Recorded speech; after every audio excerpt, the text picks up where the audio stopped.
Hello teachers, আশা করি আজকের এই ভিডিওটি কমপ্লিট দেখার পর সিটেটে বাংলা সাবজেক্টের উপর কোন ধরনের কোয়েশ্চন আসে সেগুলো সম্পর্কে আপনারা একটা আইডিয়া লাভ করবেন। কারণ আজকে আমরা কিছু পিওয়াইকিউ নিয়ে আলোচনা করব, অর্থাৎ বিগত বছরগুলিতে যেগুলো প্রশ্ন পরীক্ষায় এসেছিল সেগুলো সম্পর্কে আলোচনা করব, যাতে আপনারা বুঝতে পারেন যে সিটেটে কোন ধরনের কোয়েশ্চন আসে। ঠিক আছে, আমরা কিছু পিওয়াইকিউ আলোচনা করার পর আজকের এই ভিডিওতে ভাষা সম্পর্কিত কিছু গুরুত্বপূর্ণ তথ্য প্লাস পিওয়াইকিউ আলোচনা করব, অর্থাৎ ভাষা সম্পর্কিত ছোট্ট ছোট্ট কিছু পয়েন্টস রয়েছে যেগুলো আমাদের জানা অত্যন্ত জরুরি এবং এই পয়েন্টস গুলা পরীক্ষাতে বারবার আসতে দেখা যায়। সেজন্য ভাবলাম যে এই পয়েন্টস গুলা আপনাদেরকে এই ভিডিওর মাধ্যমে আমি বলে দেবো। যাই হোক, তাহলে চলো আজকের ভিডিওটি আমরা শুরু করি। প্রথমে আমরা পিওয়াইকিউ গুলা করে নেব, ঠিক আছে, তারপরে এই পয়েন্টস গুলো আমরা দেখে নেব। তো দেখুন, প্রিভিয়াস ইয়ার গুলোতে যেগুলো কোয়েশ্চন এসেছিল আমি সেই বছরগুলি লিখে রেখেছি যাতে করে বুঝতে পারেন যে কোন বছরগুলিতে এই কোয়েশ্চন গুলো এসেছিল। যারা কালকের ভিডিওটি আপনারা দেখেছেন তারা জানেন যে এর মধ্যে থেকে আমরা দুটি কোয়েশ্চন অলরেডি করে নিয়েছি। যারা আমার ভিডিওটি দেখেন নাই তারা আমার চ্যানেলের ভিতরে গিয়ে দেখে নিতে পারেন। যাই হোক, এর পরের কোয়েশ্চনে আমরা আসি। ভাষা অর্জন তখনই হয় যখন, এটি জুলাই 2024-এ এসেছিল, ঠিক আছে। শিশুকে অনুবাদ অনুশীলন করতে দেওয়া হয়, শিশুকে পড়ার সুযোগ দেওয়া হয়, শিশু সেই ভাষার সংস্পর্শে আসে, শিশুকে ব্যাকরণের নিয়মাবলী শেখানো হয়। আচ্ছা, আমি প্রথম ভিডিওটিতে আলোচনা করেছিলাম ল্যাঙ্গুয়েজ একুইজিশন এবং ল্যাঙ্গুয়েজ লার্নিং। সেখানে আপনাদেরকে বলে দিয়েছিলাম যে ল্যাঙ্গুয়েজ একুইজিশন আমরা কোনো ব্যাকরণের নিয়ম না শিখে আমরা সাধারণ পরিবেশ থেকে শিখতে পারি এবং সাধারণভাবে স্বাভাবিকভাবে আমরা শিখতে পারি। তো সেক্ষেত্রে দেখুন, ভাষা অর্জন তখনই হয় শিশুকে অনুবাদ অনুশীলন করতে দেওয়া হয়। অনুবাদ অনুশীলন কিভাবে হবে, কারণ সেটা তো স্বাভাবিকভাবে হয়, সুতরাং সেই অপশনটা আমাদের এখানে ভুল হয়ে যাবে। শিশুকে পড়ার সুযোগ দেওয়া হয়। আমরা জানি যে অর্জন করতে হলে পড়তে হয় না, ব্যাকরণের নিয়ম মুখস্থ করতে হয় না, অনুশীলন করতে হয় না, প্র্যাকটিস করতে হয় না, কোনো কিছু করতে হয় না, স্বাভাবিকভাবে অটোমেটিক্যালি শিখে যায় সেই ভাষাটি। তাহলে সেটাও হবে না। শিশুকে ব্যাকরণের নিয়মাবলী, এটাও তো আবার বলে দিয়েছি যে ব্যাকরণের নিয়মাবলী কেন পড়বে, কারণ সে তো ভাষা অর্জন করছে, সে তো সাধারণ পরিবেশে থেকে সেটা অর্জন করতে পারে, সুতরাং সেই অপশনটা ভুল হয়ে যাবে।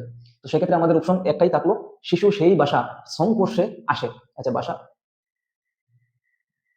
এটা বানান ভুল হয়ে গিয়েছে। আচ্ছা, এটা কিভাবে শুদ্ধ হলো? তো সেটা বোঝার কথা, শিশু সেই ভাষার সংস্পর্শে আসে, অর্থাৎ এই যখন থেকে আমরা এর সাথে অ্যাড করে দেবো, কারণ এটা তো কোয়েশ্চন মার্ক নয়, বরং এটা সাধারণ একটি কথা। তো ভাষা অর্জন তখনই হয় যখন শিশু সেই ভাষার সংস্পর্শে আসে। আমরা তো সে কথাই জানি যে একটি শিশু বা একজন ব্যক্তি যদি কোনো একটি ভাষার যদি সংস্পর্শে আসে, অর্থাৎ সেই ভাষাভাষীর মানুষের সাথে যদি কথা বলে চলাফেরা করে, তাহলে অটোমেটিক্যালি সেই ভাষাটা সে শিখে নেয়। এমনকি দ্বিতীয় ভাষাও সে শিখতে পারে, আয়ত্তীকরণ করতে পারে। তো সে বুঝতেই পারে না যে সেটি আয়ত্ত হচ্ছে বা সেটা শিখছে, সেটা বুঝতেই পারে না, অটোমেটিক্যালি সে শিখে নেয়। তো সেই কথাই এখানে বলা হয়েছে যে শিশু সেই ভাষার সংস্পর্শে যদি আসে, অর্থাৎ তার পরিবারের মানুষের সাথে যদি কথা বলতে শুরু করে, আশেপাশের বন্ধু বান্ধবদের সাথে কথা বলতে শুরু করে, তাহলে সে অটোমেটিক্যালি শিখে নেবে। সেই ভাষা যদি সংস্পর্শে আসে তাহলে অটোমেটিক্যালি শিখে নেবে। ঠিক আছে, তাহলে এর পরের প্রশ্ন, আপনি এমন এক গ্রামে জন্মেছেন, আপনি এমন এক গ্রামে জন্মেছেন এবং বড় হয়েছেন যেখানে সবাই হিন্দিতে কথাবার্তা বলে। আপনি সেই ভাষাটি কোনো স্কুলে না গিয়ে ব্যবহার করতে শুরু করেছিলেন। পরে স্কুলে গিয়ে আপনি ইংরেজি, সংস্কৃত, হিন্দি এবং উর্দু শিখলেন। এখন আপনি ইংরেজিতে সাবলীলভাবে কথা বলতে পারেন। এক্ষেত্রে আপনার প্রথম ভাষাটি কোনটি? এটিও জুলাই 2024 এসেছিল। আচ্ছা, এখানে আপনি ভালো করে বুঝেন যে আপনি একটি গ্রামে জন্মগ্রহণ করেছেন এবং সেই গ্রামে সবাই হিন্দিভাষী, সবাই হিন্দি ভাষায় কথা বলে, কিন্তু আপনি সেই ভাষাটি তো শিখে নিয়ে গেছেন। স্কুলে যাওয়ার আগে আপনি অটোমেটিক্যালি শিখে নিয়েছেন, কিন্তু পরে যখন স্কুলে গেলেন তখন ইংরেজি শিখলেন, সংস্কৃত শিখলেন, হিন্দি শিখলেন, উর্দু শিখলেন। এখন আপনি ইংরেজি সাবলীলভাবে কথা বলতে পারেন। এখন আপনি যখন স্কুলে গেলেন, এই 4টি ভাষা আপনি শিখলেন এবং ইংরেজি বলাটা আপনার সাবলীলভাবে বলা হয়, অর্থাৎ ভালোভাবে আপনি বলতে পারেন। সেক্ষেত্রে আপনার প্রথম ভাষা কোনটি? এখন দেখুন, আপনারা এই একটা প্রশ্নতে কনফিউজ হতে পারেন, যেহেতু আপনি ইংরেজিতে সাবলীলভাবে কথা বলতে পারবেন। তো এই যে সম্পূর্ণ প্রশ্নটির চাপ এই বাক্যের মধ্যে এসেছে, সুতরাং আপনারা বলতে পারেন যে ইংরেজি হতে পারে। ঠিক আছে, তো আসলে সেটা নয়, কারণ আমরা বুঝতে হবে যে এই প্রশ্নটি কি বলেছে আমাদেরকে। আমাদের প্রথম লাইনে উত্তর দেওয়া আছে, আপনি এমন এক গ্রামে জন্মেছেন, বড় হয়েছেন যেখানে সবাই হিন্দিতে কথাবার্তা বলে। আপনিও সেই ভাষাটি কোনো স্কুলে না গিয়ে ব্যবহার করতে শুরু করেছিলেন, অর্থাৎ সেখানে তো আমাদের অর্জন হয়ে গেছে। তো এটাই অর্জন, যেটা হবে সেটাই তো আমাদের প্রথম ভাষা হবে। সুতরাং আমাদেরকে প্রশ্ন করা হচ্ছে যে প্রথম ভাষা কোনটি, তাহলে এইগুলো আপনাকে পড়তেই হবে না, আপনি অটোমেটিক্যালি ক্লিক করে দিতে পারেন আপনার আনসারটিতে। এরপরের প্রশ্নটিতে আসি, ভাষার শিখনে নিচের বিবৃতিগুলির মধ্যে কোনটি সত্য? স্থানীয় প্রথম ভাষার জ্ঞান দ্বিতীয় ভাষা শিখনে প্রতিবন্ধিতার সৃষ্টি করে। স্থানীয় বা প্রথম ভাষার জ্ঞান দ্বারা দ্বিতীয় ভাষা শিখনে কিছুই করার থাকে না। স্থানীয় প্রথম ভাষার জ্ঞান দ্বিতীয় ভাষা শিখনে সহায়তা করে। প্রথম ভাষা এবং দ্বিতীয় ভাষা শেখা সম্পূর্ণরূপে স্বতন্ত্র। আচ্ছা, আমরা আগে থেকেই জানি যে আমাদের মাতৃভাষা যে কোনো জিনিস শিখতে আমাদেরকে সাহায্য করে। ইভেন আমরা দ্বিতীয় ভাষা শেখার ক্ষেত্রেও কিন্তু আমাদের মাতৃভাষা সাহায্য করে, কারণ আমি যদি মাতৃভাষা জানি না, তার মানে আমার কাছে কোনো ভাষাই নেই। যেহেতু আমার কাছে ভাষাই নেই, সুতরাং আমি কোনো কিছু করতে পারবো না, আমি চিন্তাও করতে পারবো না। ঠিক আছে, তো আমরা ভাষার মাধ্যমে চিন্তা করি। সেজন্য এই যে ভাষা শিখনের ব্যাপারে যে কোনটা সঠিক হবে সেটা আমরা পড়লে অটোমেটিক্যালি বুঝতে পারবো, এবং সেটা 2024-এর জানুয়ারির পরীক্ষাতে এসেছিল। স্থানীয়টা আমরা ছেড়ে দিলেই হবে।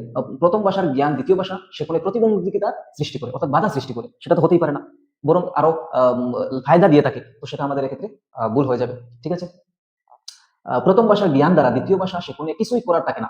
এটাও তো সেই একই কথার মতো হয়ে গেল, সুতরাং এটাও ভুল হলো।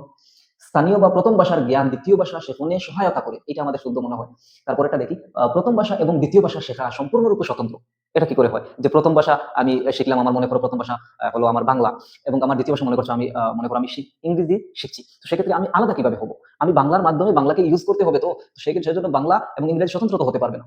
ঠিক আছে, যদিও সেই স্বতন্ত্রটা একটি মেথডের মাধ্যমে স্বতন্ত্র হয়ে যায়, যেটা হচ্ছে ডাইরেক্ট মেথড, সেটা আমরা অন্য জায়গায় আলোচনা করবো। কিন্তু এখানে তো এর থেকে ভালো অপশন আছে, আমাদের যে কোয়েশ্চন করেছে সেই কোয়েশ্চনের সাথে ডিরেক্ট লিঙ্ক আনসার যেহেতু আছে, সুতরাং আমরা এটাকে সিলেক্ট করতে পারি না। তো সেখানে হবে প্রথম ভাষার জ্ঞান দ্বিতীয় ভাষা শেখানে সহায়তা করে। ঠিক আছে, তো এখানে আমাদের এই আনসারটি শুদ্ধ হয়ে যাবে। তারপরে দেখুন, নিচের কোন ভাষা অর্জনে অর্জন যন্ত্র ল্যাঙ্গুয়েজ একুইজিশন ডিভাইস ধারণা সাহায্য ব্যাখ্যা করা হয়নি, অর্থাৎ কোন ধারণাটি নিচে এই যে বিবৃতি দেওয়া হয়েছে এই বিবৃতিগুলোর মধ্যে কোন বিবৃতিটা এলইডির সাহায্যে ব্যাখ্যা দেওয়া হয়নি? তো এলইডি সম্পর্কে আমরা আগে পড়েছিলাম যে এলইডি কি, তো এখানে আমরা অপশনগুলো দেখলেই বুঝতে পারবো।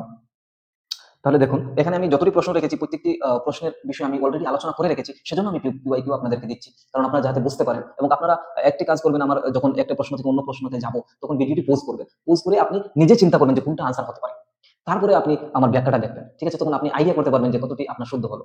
এবং আপনাদের কাছে রিকোয়েস্ট হচ্ছে যে আপনারা বলবেন যে আপনাদের এই টোটাল কোয়েশ্চনগুলোর মধ্যে কতটি আনসার আপনার শুদ্ধ হয়েছে। ঠিক আছে, তাহলে আমরাও একটু আইডিয়া পাবো যে আমাদের পড়ানোটি আপনারা বুঝতে পারছেন কিনা। যদি না বুঝতে পারেন তাহলে এক্সপ্রেসটা আরো বেশি করে দেবো।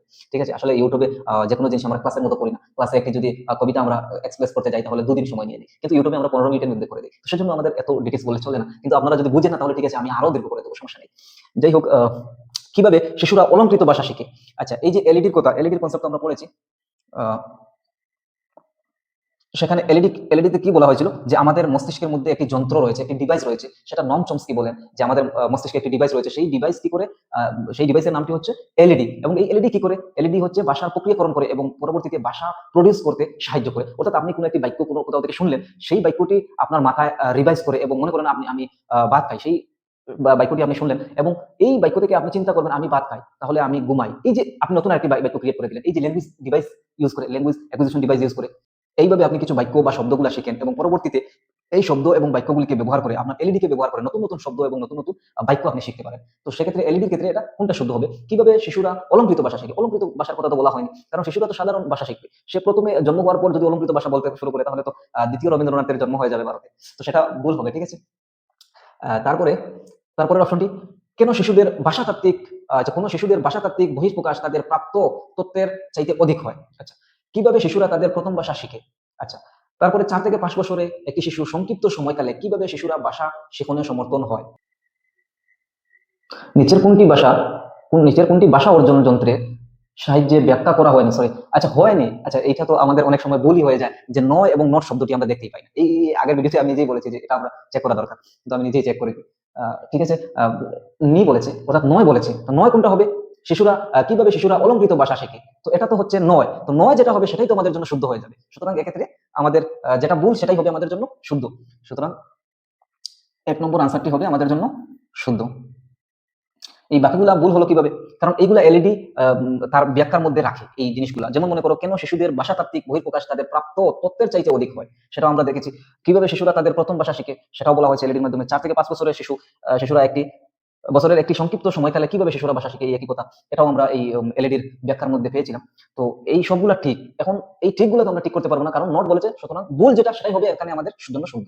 তো এই ভুল যেটা সেটাই আমাদের জন্য এখানে শুদ্ধ হয়ে গেল। ঠিক আছে, তারপরে প্রশ্নে আসি। আমরা মাতৃভাষা দক্ষতা অর্জন করি প্রধানত, মাতৃভাষার দক্ষতা আমরা অর্জন করি, মাতৃভাষা দক্ষতা বলতে কি, আমরা ভাষার দক্ষতা বলতে জানি যে শোনা, বলা, পড়া, লেখা, এগুলো হচ্ছে ভাষার দক্ষতা।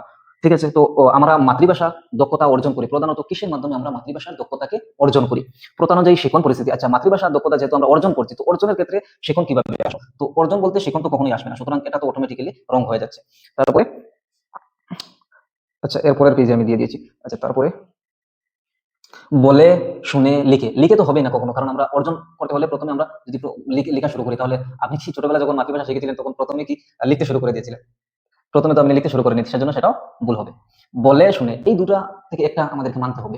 এখন আমরা মাতৃভাষা দক্ষতা অর্জন করি কিভাবে? আমরা যদি বলি বলে, সেটাও শুদ্ধ হবে, আবার যদি বলি শুনে, সেটাও শুদ্ধ হবে। এই দুইটা অপশনই কিন্তু শুদ্ধ। তো সেক্ষেত্রে আমরা একটু যাচাই করব। কি যাচাই করব? যে আমরা প্রথমেই বলতে শুরু করতে পারি না, যেহেতু আমরা মাতৃভাষার দক্ষতা অর্জন করতে, যে কোনো জিনিস আমরা দক্ষতা অর্জন করতে প্রথমে শুনতে হয়, তারপরে আমাদের বলতে হয়। তো সেক্ষেত্রে এই বলে থেকে আরো বেশি ভালো অপশন আমাদের জন্য শুনে। সেজন্য এখানে শুনেটা শুদ্ধ হয়ে যাবে, এটা এখানে ভুল হয়ে যাবে, কারণ আমরা তো এই একটা প্রশ্নে আমরা দুটা শুদ্ধ বলে দিতে পারি না। ঠিক আছে, তারপরে প্রশ্নে আসে নিচের কোন বিবৃতিটি সঠিক? এটা 2023 সালে এসেছিল, পেপার 1 ল্যাঙ্গুয়েজ 1। আচ্ছা, এই প্রশ্নগুলো পেপার 1 এবং পেপার 2, ল্যাঙ্গুয়েজ 1 ল্যাঙ্গুয়েজ 2 এই সবগুলো প্রায় সেম, কারণ একই প্রশ্ন দেখবেন আপনি ল্যাঙ্গুয়েজ পেপার 2 তে এসেছে, পেপার 1 এ এসেছে, একই প্রশ্ন। তো সেজন্য এইগুলো আমাদের দরকার নেই, জাস্ট আমাদের কনসেপ্টগুলো বুঝলেই হলো এবং প্রিভিয়াস ইয়ারগুলোতে কোন ধরনের কোশ্চেন এসেছিল সেগুলো বুঝলেই হলো। ঠিক আছে, সেসব শিশুরা ইংরেজি ক্লাসে আসে তারা পরিষ্কার স্লেটের মতো। প্রথম শ্রেণীতে শিশুরা একেবারেই ইংরেজি জানে না। শিশুরা তাদের নিজস্ব অভিজ্ঞতা ভান্ডার নিয়ে স্কুলে আসে। শিক্ষার্থীদের অভিজ্ঞতা তাদের শেখানোর সহায়ক নয়। আচ্ছা, এই 4টি বাক্য যদি আমরা নিজে থেকেই পড়ে নিই, তাহলে আমরা নিজেই আনসারটা বের করে দিতে পারবো। কোনো কিছু পড়তে হবে না, কোনোদিন আমাদের কোনো পেডাগজি করতে হবে না। ঠিক আছে, অটোমেটিক্যালি আমরা আনসার দিতে পারবো। যেমন মনে করো, সেসব শিশুরা ইংরেজি ক্লাসে আসে তারা পরিষ্কার স্লেটের মতো। অর্থাৎ স্লেট তো বুঝতে পারো যেখানে আমরা লিখি। তো একটি শিশু স্কুলে যখন আসে তখন সে পরিষ্কার স্লেটের মতো আসে এবং টিচাররা সেই স্লেটকে লিখে ভরে দেন, অর্থাৎ বিশেষ কিছু জ্ঞান দিয়ে তার মাইন্ডটাকে ভরে দেন। তো সেই কথা তো হতে পারে না, কারণ একটি শিশু যখন ঘর থেকে আসে স্কুলে, তখন দেখবেন বিভিন্ন জিনিস নিয়ে এসেছে। যেমন মনে করো, তার দাদার কাছ থেকে কিছু গল্প শুনলো, সে কিছু নলেজ নিয়ে নিয়েছে, তার ভাইয়ের কাছ থেকে কিছু ভাষা শিখলো, কিছু শব্দ শিখলো, তো সেটাও তো তার জ্ঞান হয়ে গেল। তো কিছু না কিছু জিনিস সে নিয়ে আসে, পরিষ্কার স্লেটের মতো তো সে আসতে পারে না। ঠিক আছে, আর যদি কিছু না নিয়ে আসতে পারে তাহলে তো ঝগড়া করতে জানে। এটা ফাজলামো করলাম, মনে করবে না। তো যাই হোক, এই অপশনটা আমাদের রং হয়ে যাবে এখানে। তারপরে প্রথম শ্রেণীতে শিশুরা একেবারেই ইংরেজি জানে না, এটা তো বলে একেবারেই ভুল। যে কেউ বলে দিতে পারবে যে এটা ভুল, কারণ আমরা দেখেছি যে এলকেজি, ইউকেজি এইগুলো থেকে শুরু হয়ে যায় ইংরেজি শেখা। তো সেক্ষেত্রে সেটাও কিন্তু আমাদের ভুল হয়ে যাবে। শিশুরা তাদের নিজস্ব অভিজ্ঞতার ভান্ডার নিয়ে স্কুলে আসে। আচ্ছা, শিশুদের অভিজ্ঞতা তাদের শেখানোর সহায়ক নয়। আচ্ছা, এটা কেমন ধরনের কথা? আপনার মনে করুন বাইক চালানোর অভিজ্ঞতা আছে, তো সেই অভিজ্ঞতা আপনি যদি 4 চাকার গাড়ি চালাতে শুরু করেন, তো একটু না একটু তো হেল্প করবে। তো এমন নয় যে শেখানোর সহায়ক হবে না, সেটা তো হতে পারে না। তো এই কথাই বলা হয় যে শিক্ষার্থীর অভিজ্ঞতা, পূর্ব যে জ্ঞান ছিল, সেই জ্ঞানটা নতুন শিখনে একটু সাহায্য করতে পারে না, এমন তো কথা হতেই পারে না। তাহলে এটাও ভুল হবে। এবং এই অপশনটা যদি আমরা বুঝতে নাও পারি, তাহলে তিনটা যেহেতু আমরা রিজেক্ট করে দিয়েছি, অটোমেটিক্যালি তো আমাদের এই অপশনটাই থেকে গেল। তো সুতরাং আমাদেরকে পড়তেই হয় না, অটোমেটিক্যালি সেটা আমরা শুদ্ধ বলে দিতে পারি। তারপরে বোধগম্য ইনপুট শব্দটি দেশ এর সাথে সম্পর্কিত, এটি 2019-এ এসেছিল। লেভ বাইগোর্স্কি, স্টিফেন ক্রাশন, নম চমস্কি, জেমস আয়শা। আমি অনেকটা থিওরি আপনাদেরকে বলেছিলাম, প্রায় 6 থেকে 7টা থিওরি। এই থিওরিগুলো থেকে বিগত বছরগুলোতে এত কোশ্চেন এসেছে, আপনারা প্রিভিয়াস ইয়ার যখন প্রশ্নগুলো আমি সলভ করবো তখন আপনারা দেখতে পাবেন। তো সেখানে আমি বলেছিলাম যে স্টিফেন ক্রাশন, এখানে যদি আপনি থিওরিটি না পড়েন তাহলে এখান থেকে আপনি কিছু করতে পারবেন না, কারণ আপনি থিওরি পড়লে তখন বুঝতে পারবেন যে এটা কোনটা। কারণ এই যে আগের যেটা প্রশ্ন দেওয়া হয়েছিল, সেটা আপনি যদি কখনোই পড়েন না, তাহলে আপনি অপশন যখন পড়বেন তখন অটোমেটিক্যালি আপনি উত্তর দিতে পারবেন। বাট এখানে তো আপনি পারবেন না, কারণ আপনি থিওরি যদি জানেন না যে কোন থিওরি কে দিয়েছিল। তো সেজন্য আমি আগের ভিডিওতে আমি থিওরিগুলো আলোচনা করেছি, আপনি যদি না দেখে থাকেন তাহলে দেখে নেবেন।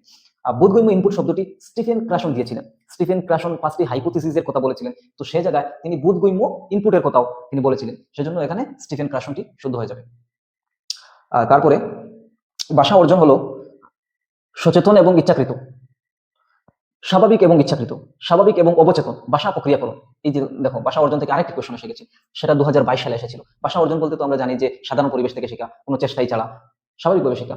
তো ভাষা অর্জন হলো কোনটা হবে? সচেতন হবে? সচেতন তো হতেই পারে না, কারণ আমরা অবচেতন প্রক্রিয়াতে শিখি। আমরা জানি যে আমরা আমাদের মাইন্ডে বুঝতেই পারি না, আমরা বুঝতেই পারি না যে আমরা অটোমেটিক্যালি ভাষা শিখি। তো সেক্ষেত্রে আমরা অবচেতন থাকি, তাহলে সচেতন যেহেতু, সুতরাং আমরা অটোমেটিক্যালি সেটা আমরা ভুল বলে দিতে পারি। ঠিক আছে, তারপরে স্বাভাবিক এবং ইচ্ছাকৃত। আচ্ছা, স্বাভাবিক তো ঠিক আছে, স্বাভাবিক প্রক্রিয়ায় হয়, সেটা ঠিক আছে, কিন্তু ইচ্ছাকৃত আমরা তো ইচ্ছাকৃত করি না, বরং অনিচ্ছাকৃত অটোমেটিক্যালি হয়ে যায়। তাহলে ইচ্ছাকৃত কোথা থেকে আসে? সেটাও ভুল হবে। স্বাভাবিক এবং অবচেতন এইটা শুদ্ধ হবে। ভাষা প্রক্রিয়াকরণ, ভাষা প্রক্রিয়াকরণের মাধ্যমে যদি আমরা ভাষা শিখি, তাহলে সেটা অর্জন কিভাবে হবে? অর্জন তো হবে সেটা স্বাভাবিকভাবে, যেটা আমরা শিখবো, আমরা বুঝতেই পারবো না, আমরা অটোমেটিক্যালি শিখে যাবো। তো সেটাই হবে আমাদের জন্য ভাষা অর্জন। তো সেক্ষেত্রে সেখানে স্বাভাবিক এবং অবচেতন এই অপশনটা আমাদের এখানে শুদ্ধ হয়ে যাবে। ঠিক আছে, যাই হোক, এই কিছু প্রশ্ন ছিল আমি আলোচনা করে দিলাম, এবং এখন বর্তমানে আহ, আমি আরো কিছু কনসেপ্ট আলোচনা করবো, আরো কিছু পয়েন্টস আলোচনা করবো, এবং এই পয়েন্টস গুলো কিন্তু বারবার পরীক্ষাতে এসেছে, অলরেডি অনেকবার এসেছে। তো সেই পয়েন্টস গুলো আমি ভাবলাম যে এই ভিডিওর মধ্যে আমি অ্যাড করে দিই, যাতে করে আপনাদের সহজ হয়ে যায়, এবং এই পয়েন্টস গুলো আপনারা দেখলেই বুঝতে পারবেন যে এগুলা লম্বা কোনো কিছু নয়, জাস্ট মনে রাখার একটি কথা। এই ভিডিওটি একবার দেখে নিলে আপনাদের সেই পয়েন্টস গুলো মনে থেকে যাবে, এবং পরীক্ষা আসলে আপনারা সেই আনসার করতে পারবেন। পরীক্ষা বারবার এসেছে সেই পয়েন্টস গুলো। তাহলে চলো আমরা সেই পয়েন্টস গুলো আলোচনা করে নিই। ভাষা সম্পর্কিত কিছু গুরুত্বপূর্ণ তথ্য, এবং এইগুলা পিওয়াইকিউ আমি সাথে দিয়েছি এজন্য, কারণ এই সব এর মধ্যে ম্যাক্সিমাম তথ্য যেগুলো আমি দিয়েছি সেগুলো অলরেডি প্রিভিয়াস ইয়ার গুলোতে এসে গিয়েছে। আমি বলে দেবো যে কোনগুলো এসেছিল, যেগুলো আমার স্মরণে থাকবে। ঠিক আছে, ভারতবর্ষের মোট ভাষা সংখ্যা হচ্ছে 16টি। আমরা ভারতবর্ষে বিভিন্ন ভাষাভাষীর লোক বসবাস করি। তো আমাদের ভারতবর্ষের সর্বমোট ভাষা প্রায় 1600-র মতো রয়েছে। অলিখিত মৌখিক ভাষা প্রায় 1500-টির মতো। অর্থাৎ ভারতবর্ষে এমন কিছু ভাষা রয়েছে যেগুলো লিখিত রূপ নয়, অর্থাৎ আমরা সেই ভাষা দিয়ে কোনো কিছু লিখতে পারি না, শুধু আমরা সেগুলা বলতে ব্যবহার করি। যেমন আপনি ট্রাইবেল এলাকাতে যদি যান তাহলে দেখবেন তারা বিভিন্ন ভাষা ব্যবহার করছে, সেই ভাষাগুলোর কোনো লিখিত রূপ নেই, অর্থাৎ লেখা যায় না সেই ভাষা দিয়ে। এবং প্রায় 121টি ভাষার লিখিত রূপ রয়েছে, এগুলা সাংবিধানিক স্বীকৃত না হলেও সাহিত্য, বই, লিপি, ব্যাকরণ ইত্যাদি রয়েছে, যেমন ভোজপুরি, মৈতালি, কুডাবা, তুলু, রাজবংশী ভাষা ইত্যাদি। তবে ভারতীয় সংবিধানে উল্লেখিত স্বীকৃত ভাষা 22টি। আচ্ছা, ভারতবর্ষে 100-রও বেশি ভাষা রয়েছে যেগুলা লিখিত রূপ রয়েছে, অর্থাৎ যেমন মনে করো বাংলা, আসামিজ, হিন্দি, এই ভাষাগুলো লিখিত রূপ রয়েছে, অর্থাৎ এই ভাষাগুলো আমরা লিখতে পারি, এই ভাষাগুলোর বর্ণ অক্ষর রয়েছে, সেই কথা এখানে বলা হয়েছে। 100-রও বেশি যদিও ভারতে লিখিত ভাষা রয়েছে, লিখিত রূপ রয়েছে, কিন্তু তার মধ্যে শুধু সংবিধানে 22টি ভাষার কথা উল্লেখ আছে, অর্থাৎ 22টি ভাষাকে স্বীকৃতি দেওয়া হয়েছে। ঠিক আছে, এই জায়গা থেকে আমাদের প্রিভিয়াস ইয়ারে প্রশ্ন এসেছে, ভারতীয় সংবিধানে 22টি ভাষার কথা উল্লেখ আছে, কতটি ভাষার কথা উল্লেখ আছে এটা পরীক্ষায় প্রশ্নতে এসেছে। তারপরে 8ম তফসিলে, অর্থাৎ 8 নম্বর শিডিউলে আমাদের টোটাল শিডিউল কতটি? 12টি। ঠিক আছে, এটাও জানা রাখুন যে টোটাল 12টি শিডিউল রয়েছে, তার মধ্যে 8 নম্বর শিডিউলে 8ম তফসিলে সেই 22টি ভাষার কথা উল্লেখ করা হয়েছে। এই 22টি ভাষার কথাও কিন্তু প্রিভিয়াস ইয়ারে প্রশ্ন এসেছে, এবং 8ম তফসিল যেটা আছে সেটাও কিন্তু প্রিভিয়াস ইয়ারে এসেছে। অলিখিত ভাষা প্রধানত মৌখিক বা আঞ্চলিক, এগুলো আমরা জানি। ভারতীয় সংবিধানে ভাষা সম্পর্কিত বিধান, ভারতীয় সংবিধানে ভাষার বিষয়ে কিছু নিয়ম কানুন দেওয়া আছে, সেই নিয়ম কানুন আমরা একটু দেখে নিই, অর্থাৎ কোন আর্টিকেলে ভাষা সম্পর্কে কি বলা হয়েছে সেই কথাগুলো। ঠিক আছে, সংবিধানে ভাষা সম্পর্কিত কিছু অনুচ্ছেদ। অনুচ্ছেদ 343-এ রাজভাষা হিসাবে হিন্দি ও দেবনাগরী লিপি, এই কথাও কিন্তু প্রিভিয়াস ইয়ারে এসেছে, এটাও কিন্তু পিওয়াইকে। ঠিক আছে, তারপরে আর্টিকেল 344-এ ভাষা কমিশন গঠনের কথা উল্লেখ আছে, এটাও আমাদের শিখতে হবে। তারপরে 345-এ রাজ্যগুলির নিজস্ব রাজভাষা নির্ধারণের ক্ষমতা।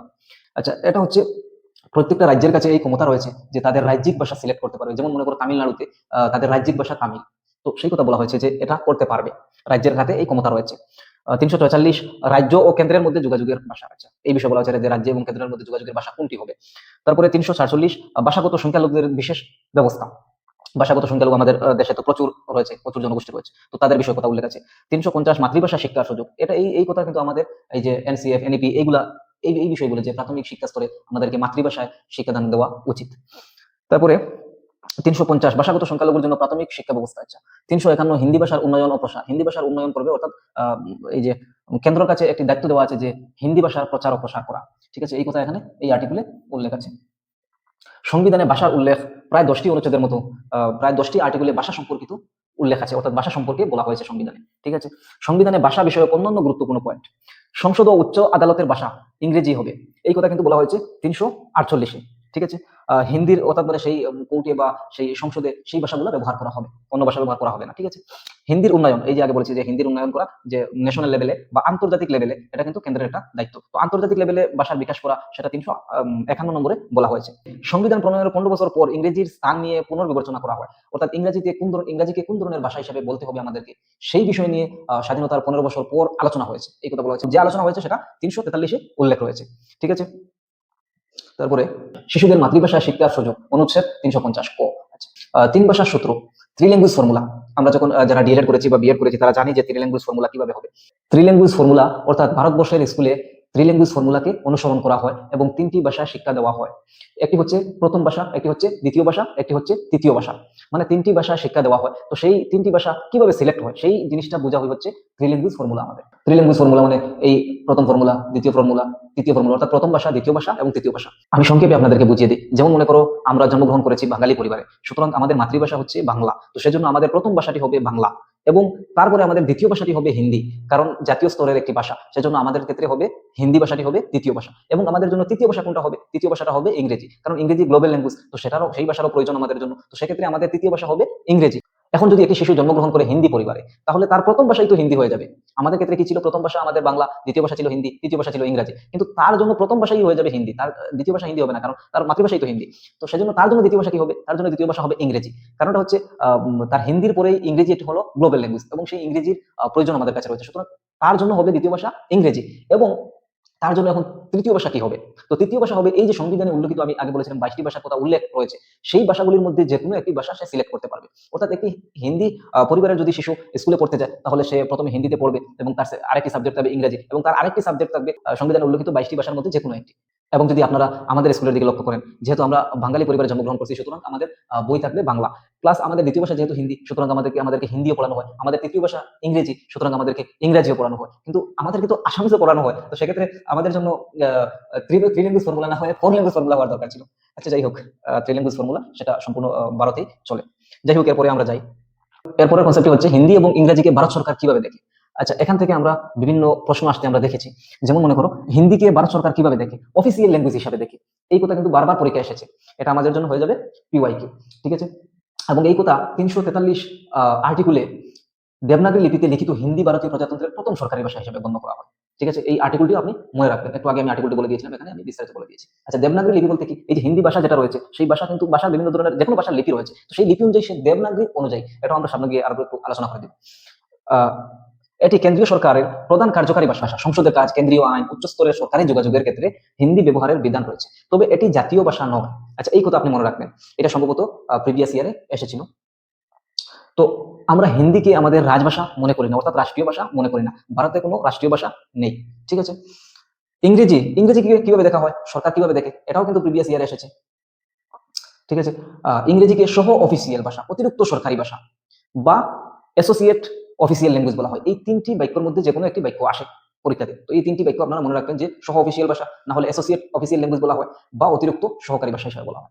ঠিক আছে, অর্থাৎ অফিসে আমরা ইংরেজিকে সহকারী ভাষা হিসাবে ব্যবহার করি। যে কোনো অফিসের ক্ষেত্রে আমরা হিন্দিকে কিন্তু প্রাধান্য দিই। ঠিক আছে, ইংরেজি সহকারী ভাষা হিসেবে মানি, কিন্তু আজকাল আমরা দেখি যে ইংরেজি সব থেকে বড় হয়ে গেছে। আচ্ছা যাই হোক, তারপরে সাংবিধানিক ভিত্তি ধারা 343 এবং 1963 সালে সরকারি ভাষা আইন অনুযায়ী হিন্দির পাশাপাশি ইংরেজিও কেন্দ্রীয় সরকারি কাজে সমানভাবে ব্যবহার করা যায়। মূলত হিন্দি পূর্ণরূপে চালু না হওয়া পর্যন্ত ইংরেজি ব্যবহারের বিধান বহাল থাকে। সময়সীমা, সংবিধানে প্রাথমিকভাবে ইংরেজি ব্যবহার 15 বছরের জন্য বলা হয়েছিল, কিন্তু 1963 সালে সরকারি ভাষা আইন অনুযায়ী এই সময়সীমা অনির্দিষ্টকালের জন্য বর্ধিত করা হয়েছে। বর্তমানেও ইংরেজি সরকারি ভাষা মর্যাদা বহাল রয়েছে। আচ্ছা, এই যে ইংরেজি ভাষাকে যে সরকারি অ্যাসোসিয়েট অফিসিয়াল ল্যাঙ্গুয়েজ বলা হয়েছিল, যে অফিসে আমরা সাহায্যকারী ভাষা হিসেবে ইংরেজিকে ব্যবহার করতে পারবো, স্বাধীনতার পরে 15 বছরের জন্য বলা হয়েছিল যে এটাকে 15 বছরের জন্য রাখা হয়েছে সহকারী ভাষা হিসাবে।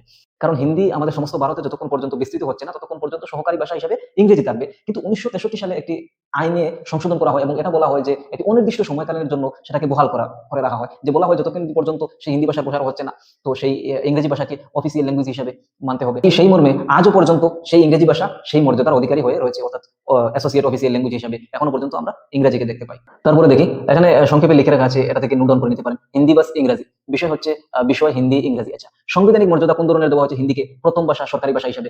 ইংরেজিকে কি বলা হয়েছে? যে সহ সরকারি, অতিরিক্ত ভাষা, অ্যাসোসিয়েট অফিসিয়াল ল্যাঙ্গুয়েজ। সংবিধানের দ্বারা কোথায় বলা হয়েছে? যে হিন্দির ক্ষেত্রে 343-এ, ইংরেজি কোথায় বলা হয়েছে? 343-এর 2-তে, এখানে একে বলা হয়েছে, এখানে 2-তে বলা হয়েছে, প্লাস সরকারি ভাষা আইন অনুযায়ী 1963 সালে বলা হয়েছে। তারপরে লিপি, আচ্ছা, হিন্দি হচ্ছে দেবনাগরী লিপি, ইংরেজি হচ্ছে রোমান। সময়সীমা, হিন্দি স্থায়ী, ইংরেজি অনির্দিষ্টকালের জন্য বহাল। অর্থাৎ 1963 সাল যে আইন বানানো হয়েছিল, সেই আইন অনুযায়ী বলা হয়েছিল যে যতদিন পর্যন্ত হিন্দি ভারতবর্ষে সম্পূর্ণরূপে না চালু হয়, ততদিন পর্যন্ত ইংরেজি সহকারী ভাষা হিসাবে থাকবে। ঠিক আছে, এই ছিল তাদের অবস্থান, এটা আপনি নোট করে নিতে পারেন।